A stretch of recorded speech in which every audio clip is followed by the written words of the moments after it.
పయనం news channel ప్రేక్షకులకు శుభాకాంక్షలు. పయనం వార్త.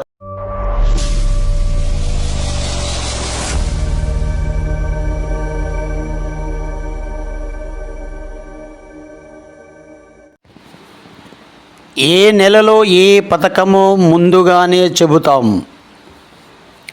రాష్ట్రంలో సంక్షేమ పథకాలకు సంబంధించిన వార్షిక క్యాలెండర్ త్వరగా విడుదల చేస్తామని మంత్రివర్గ సమావేశంలో రాష్ట్ర ముఖ్యమంత్రి శ్రీ నారా చంద్రబాబు నాయుడు గారు తెలియజేశారు.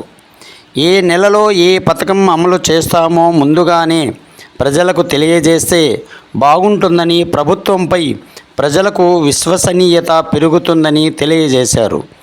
అదేవిధంగా ఒకే విడతలో తల్లికి వందనం లబ్ధిదారుల ఖాతాల్లోకి జమ చేస్తామని తెలియజేశారు. ఏలూరులో అంబేద్కర్ ఓపెన్ యూనివర్సిటీ, రాజమండ్రిలో తెలుగు విశ్వవిద్యాలయాలను ఏర్పాటు చేస్తామని ఈ సందర్భంగా తెలియజేశారు.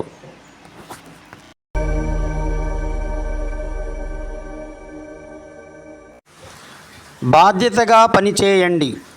ఎంపీడీఓలకు పుట్టపర్తి జిల్లా కలెక్టర్ ఆదేశం.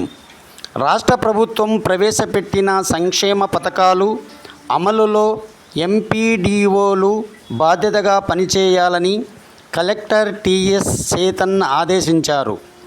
కలెక్టర్ సమావేశ మందిరంలో సంక్షేమ పథకాలు అమలు, అభివృద్ధి పనులపై మంగళవారం సమీక్షా సమావేశం నిర్వహించారు.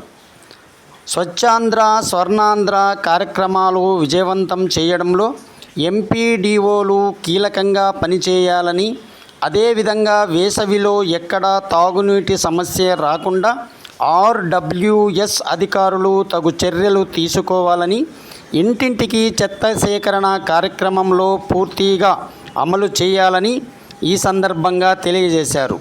ఈ కార్యక్రమంలో DPO Samatha, DWMA PD Vijayendra Prasad, RWS SE Mallikarjuna, గ్రామ సచివాలయ నోడల్ అధికారి సుధాకర్ రెడ్డి తదితరులు పాల్గొన్నారు.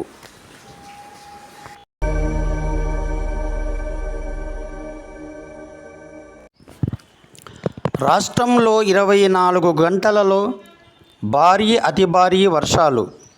రాయలసీమ మరియు కోస్తా ప్రాంతాలలో అక్కడక్కడ అనేక చోట్ల కురుస్తాయని ఐఎండీ విపత్తుల నిర్వహణ శాఖ తెలిపింది.